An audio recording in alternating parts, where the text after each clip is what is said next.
Ce Forum des libertés de la section LDH Lille décidé cette année d'avoir une thématique, une question globale sur les enfants, l'articulation entre ce que sont nos combats et la question de l'enfance. Alors la question de l'enfance à la fois bien entendu des droits de l'enfant, la Convention internationale des droits de l'enfant, etc. Mais aussi de faire le lien avec ce qui nous préoccupe beaucoup en ce moment, à savoir la situation socio-économique et les droits socio-économiques, et donc d'évoquer en particulier, de discuter, de réfléchir ensemble à la grande pauvreté, à la pauvreté des enfants et aux implications que ça peut avoir au-delà même des questions matérielles sur la situation de ces enfants en matière de scolarisation, de discrimination, etc. Donc on est très heureux d'accueillir Madame Adeline Hazan, présidente de l'UNICEF France, Monsieur Éric Delemare, pour le défenseur des droits adjoint en charge des droits des enfants, et Marie-Christine Vergia, présidente de la LDH. Alors on a dit qu'on faisait plus vice, alors moi j'ai bien compris. Tu renonces au vice. Voilà, donc pour ce premier échange, sachant que ce premier échange entre nous, qui j'espère nous permettra aussi de structurer localement pour la section les combats, les luttes qu'on pourra mener, y compris avec l'ensemble des partenaires associatifs du territoire qu'on retrouvera ce soir, cet après-midi au Tripostal. Ce premier échange sera suivi d'un échange avec les enfants du Conseil municipal des enfants, ce qui permet aussi de ne pas parler des enfants sans qu'ils soient eux-mêmes associés. À partir du moment où on considère qu'ils ont un rôle aussi de citoyens et de jeunes citoyens, ça nous semble important de les associer. Voilà, donc je vous remercie et je laisse la parole d'abord à Marie. Merci Emmanuel. Merci Emmanuel, merci à la section de Lille. À la fois pour les invitations, mais aussi d'avoir organisé et d'organiser, puisque ce n'est pas la première fois, pardon, ce forum des libertés en cette journée internationale des droits de l'homme, des droits humains, des droits des êtres humains. Vous dites comme vous voulez. L'essentiel, c'est qu'on garde le caractère indivisible et universel, et j'y reviendrai. Il y a 74 ans, l'Assemblée générale des Nations unies adoptait la Déclaration universelle des droits de l'homme, avec un article premier qui dit « Les êtres humains sont égaux en dignité et en droit ». À comparer avec la Déclaration française, qui dit « Certes, les hommes naissent et demeurent libres et égaux ». Et demeurent libres et égaux en droit, pardon.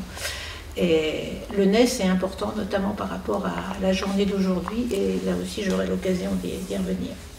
Donc 1948, la DUDH, adoptée par 48 États. Aujourd'hui, il y a 96 États, je crois, qui sont membres de l'ONU. Mais seulement 48, pourquoi 48? D'abord parce qu'ils étaient 58 et que les pays du bloc de l'Est se sont abstenus. Et on était encore en période coloniale, et donc de très nombreux États, qui aujourd'hui sont des États, étaient sous la domination coloniale. Donc une déclaration universelle, mais un peu limitée par rapport à la population concernée, mais une bataille qui commençait à s'engager. À la Ligue des droits de l'homme, on a tendance à considérer que la déclaration française, avec ses imperfections, est la base d'un certain nombre, d'une conception des droits de l'homme,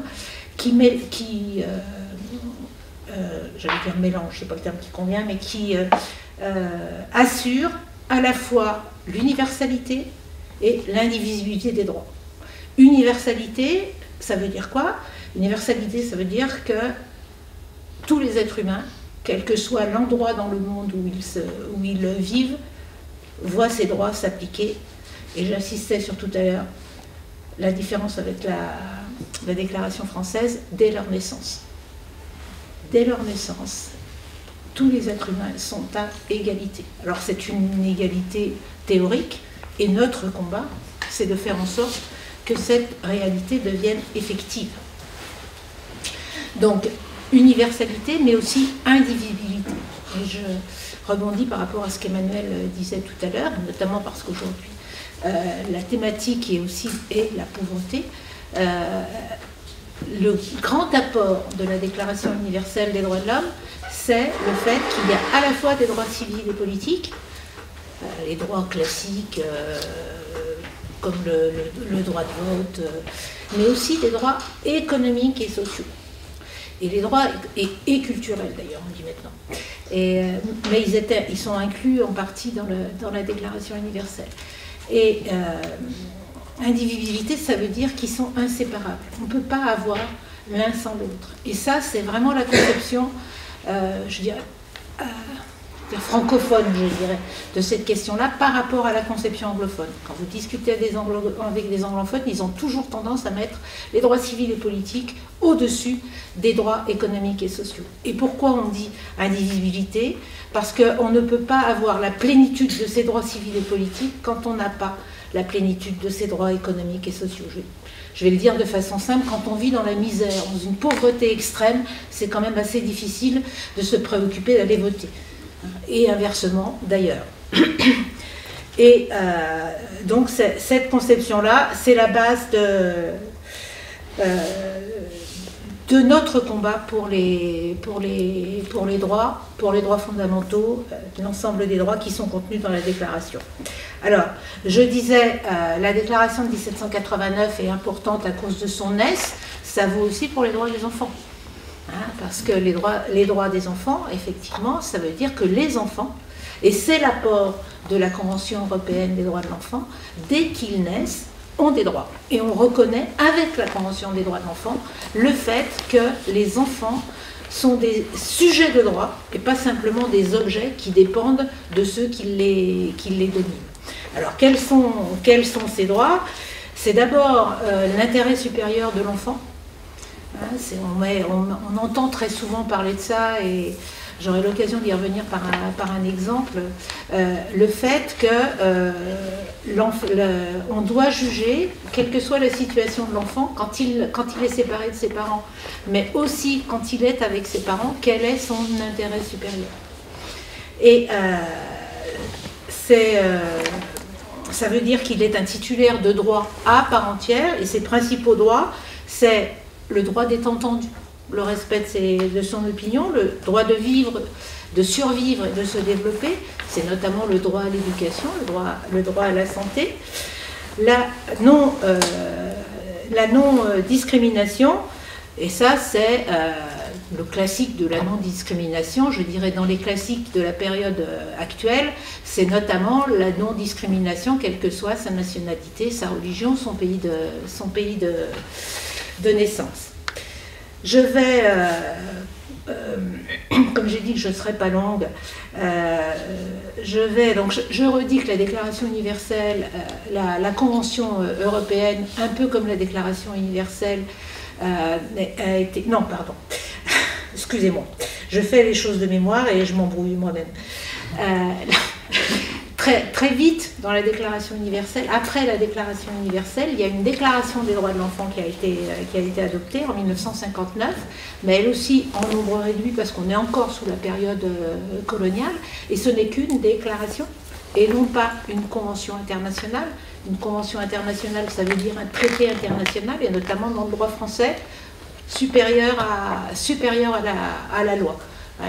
Les traités internationaux s'imposent aux législateurs. Ça, c'est la théorie. En pratique, on verra que ce n'est pas toujours le cas, et je vais prendre quelques exemples pour vous montrer justement que la Convention européenne des droits de l'homme, la Cour européenne des droits de l'homme, a condamné à plusieurs reprises la France sur l'application notamment de la Convention des droits de l'enfant. Et donc, il faut attendre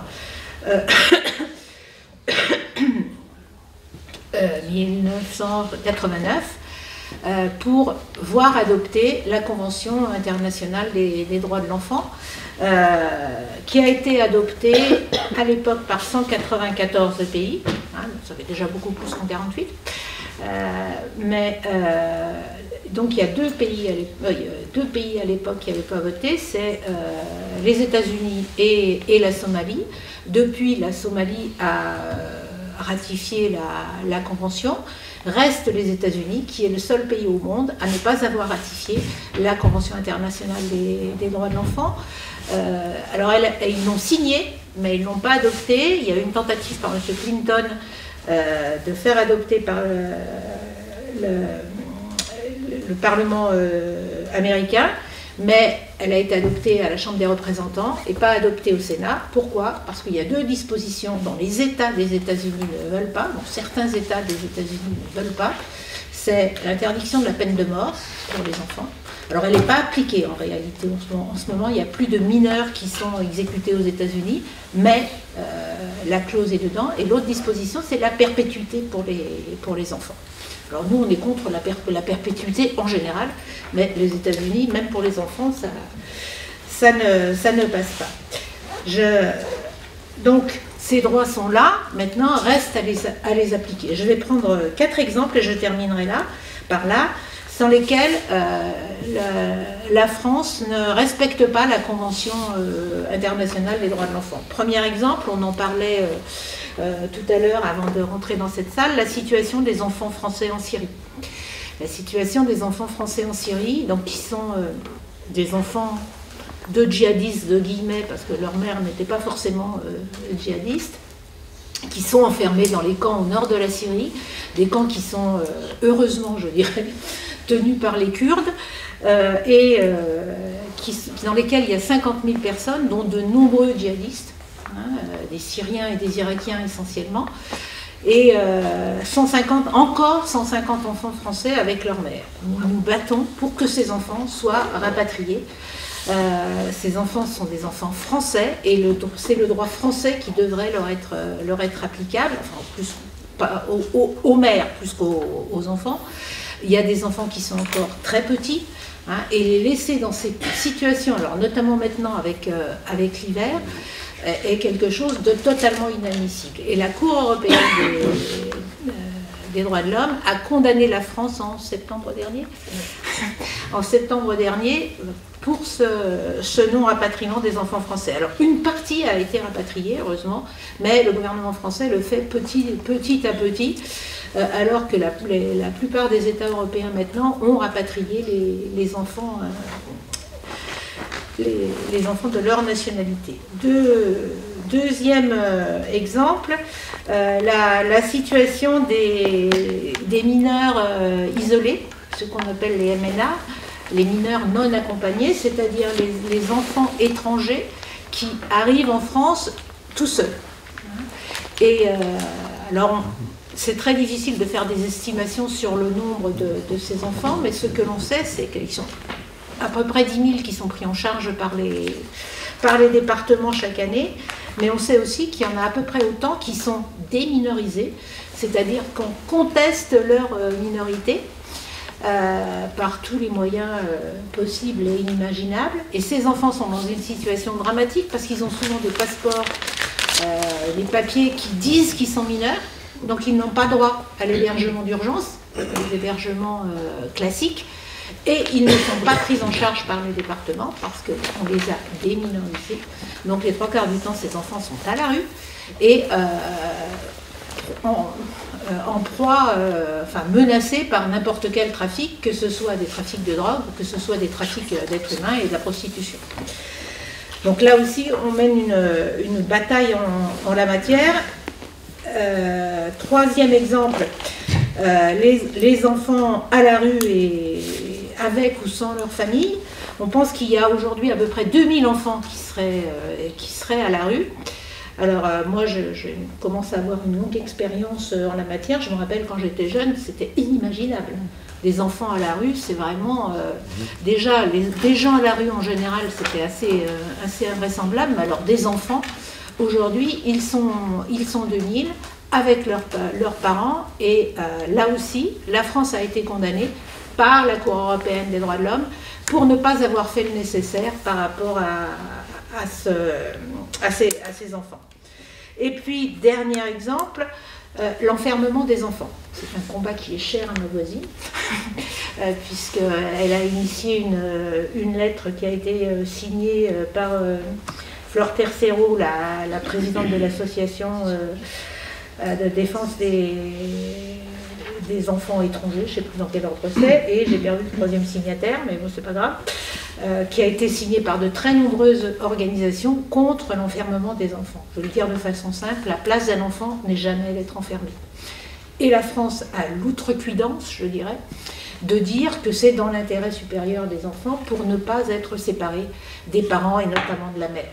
On a y compris des bébés qui ont été mis dans les centres de rétention et c'est inadmissible. Et là, c'est la 9e fois que la France est condamnée par la Cour européenne des droits de l'homme, la Cour européenne des droits de l'homme, et en prime, si je puis dire, la France a modifié sa législation en 2016 pour dire que l'intérêt supérieur des enfants, c'est de ne pas être séparés de leur mère.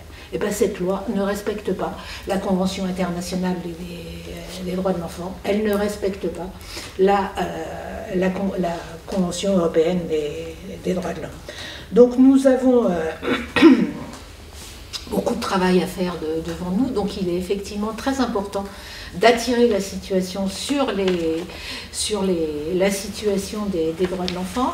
Et je dirais, je reviendrai au début pour conclure, les enfants c'est des citoyens en herbe. La Ligue des droits de l'homme, c'est la Ligue des droits de l'homme et du citoyen, pour la défense des droits de l'homme et du citoyen. Et on ne met peut-être pas assez en avant la citoyenneté. Et éduquer les enfants aux droits de l'homme, c'est les éduquer comme citoyens de demain. Et faire en sorte que ces droits soient pris en charge et leur importent le plus rapidement possible. Donc c'est pour ça que les conseils municipaux des enfants sont des structures importantes et intéressantes pour justement avancer en ce sens-là. Voilà ce que j'avais un peu envie de vous dire en guise d'introduction. Je remercie mon voisin et ma voisine de leur présence. Et je vais commencer par donner la parole à Adi. Oui, je crois que c'est moi.